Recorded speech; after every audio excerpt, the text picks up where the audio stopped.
What if an attack, one that's designed to scare your rivals, actually ends up creating a powerful new alliance against you? Well, that's exactly the paradox we're seeing unfold in the Middle East right now. Iran's recent strikes were meant to show strength, but they've had this totally unintended consequence. They've created this incredible unity among Gulf nations, while at the same time exposing some really deep, alarming cracks within the Western alliance. And this quote, wow. This statement from Qatar's foreign ministry isn't just your typical diplomatic language. This is a declaration that the old rules of the game, they're gone. For a country like Qatar, which so often acts as a mediator, to use language this strong, it signals a massive, serious shift in how the region sees its own security. It really sets the stage for everything that followed. So, how did we get to this point? What caused such a dramatic change? Well, it all kicked off with Iran's huge retaliatory attack, which was a response to US-Israeli military action. But you gotta understand, this wasn't just a typical military-on-military strike. No, this was a broadside attack on the stability of the entire region. Iran launched hundreds of missiles and drones, and the list of targets tells you everything you need to know. This wasn't just about hitting back at US bases. The strikes were deliberately aimed at the economic lifelines of the Gulf states. We're talking their energy facilities, their commercial ports, and even civilian areas that are so central to their plans for a future beyond oil. And this wasn't some abstract threat happening far away. We're talking about real physical damage. Debris from missiles that were shot down still caused fires at Dubai's massive Jebel Ali port and messed up operations at one of the busiest airports on the planet. The chaos was immediate, it was tangible, and it was a wake-up call about just how vulnerable this critical global infrastructure really is. So what was Iran's play here? What was the goal? It seems to be a calculated move of what analysts call asymmetric pressure. Basically, Iran is holding its neighbor's economic stability hostage. The thinking is that by raising the stakes for them, they'll get nervous and push Washington to back off. It is a very, very dangerous game of leverage. But here's the twist. This high-stakes gamble, it seems to have backfired. It actually produced a stunning, almost unprecedented level of unity among the Gulf states, a region that, let's be honest, is usually known more for its internal disagreements. In a move you almost never see, all 6 members of the Gulf Cooperation Council, that's Saudi Arabia, Kuwait, Qatar, Bahrain, the UAE, and Oman, they all got together for an emergency meeting. They put their differences aside and released this incredibly strong joint statement, basically a unified promise to defend themselves with all options on the table. This right here really captures the transformation perfectly. The GCC, which historically has been full of rivalries, suddenly found this powerful single voice. And why does that matter so much? Because a unified GCC acting together on security completely changes the power dynamics of the entire Middle East. This direct public message to Iran from a top advisor in the UAE just crystallizes that new regional agreement. It's part plea and part warning.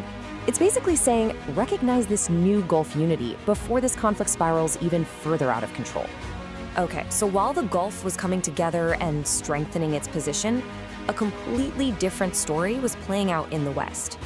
The very same crisis that created unity in the Middle East was exposing these deep and frankly surprising fractures among America's key European allies. I mean, just look at the different responses here. The UK sided with the US. France kind of did its own thing. Germany committed to defense only. And Spain actively blocked the US from using its bases. This isn't just a simple lack of coordination. It's a picture of a continent pulling in 4 completely different directions, unable to form a single coherent response. This quote from Spain's prime minister is really telling. He was one of the only Western leaders to publicly question whether the initial strikes were even legal. And his words just highlight these deep philosophical and legal disagreements that are bubbling just under the surface of the Western alliance. And the confusion went all the way to the top. You had the president of the European Commission calling for regime change in Iran, a policy that her own foreign ministers didn't even support. So this wasn't just a failure to speak with one voice. It was a public contradiction on something as fundamental as foreign policy. So you have to ask, why? What's behind all this division in the West? Well, the cracks that we're seeing now, they aren't actually new. They're revealing these long-running strategic debates and competing national interests that really challenge the whole idea of a unified Western foreign policy. At the very heart of the issue is this fundamental tension. On one hand, you have France's President Macron pushing hard for what he calls strategic autonomy, basically arguing that Europe has to be able to defend itself. But on the other hand, most other European countries are still very reliant on that US security guarantee. This crisis is forcing them to ask a really tough question. Can Europe ever be a true global power if it doesn't have its own common security strategy? And then, when you zoom in on the national level, the puzzle gets even more complicated. You've got Germany, where its 20th century history still makes it very hesitant to get involved in offensive military action. In Italy, public opinion is so against war that it basically ties the government's hands. And for a lot of countries, there's this very practical fear of pulling America's attention and resources away from the ongoing war in Ukraine.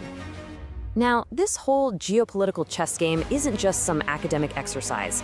It is sending immediate and pretty painful shockwaves through the global economy, and energy security is now right at the center of the crisis. 40%. Just let that sink in. That's how much European natural gas prices spiked after attacks on Qatari energy facilities. With Qatari Energy, a major supplier to Europe, stopping production for now, the continent's vulnerability on energy was just laid bare practically overnight. And here's another critical number for you: 1/5. That's how much of the entire world's oil supply has to pass through the very narrow Strait of Hormuz. Now, with ships being attacked in this vital choke point, one of the most important arteries of the global economy is under direct threat. So the bottom line here is pretty clear. By weaponizing the Gulf's energy industry, Iran's strategy makes sure that everyone feels the economic pain, not just countries in the region. When you see financial markets get rattled and prices at the pump go up, those are the direct, calculated results of this conflict. At the end of the day, this crisis has been a massive stress test for global alliances. On one side, it's revealed a Gulf region that's capable of incredible solidarity when it faces a major threat. And on the other, it's shown a Western alliance that's openly questioning its own unity and its own purpose. The big question now is, are we just watching a temporary reaction to a crisis, or are we actually witnessing the birth of a new global order? And that's our breakdown for today. To keep making sense of our complex world with these clear, slide-driven analyses, make sure you subscribe to our Global Conflict Brief channel. Thanks for watching.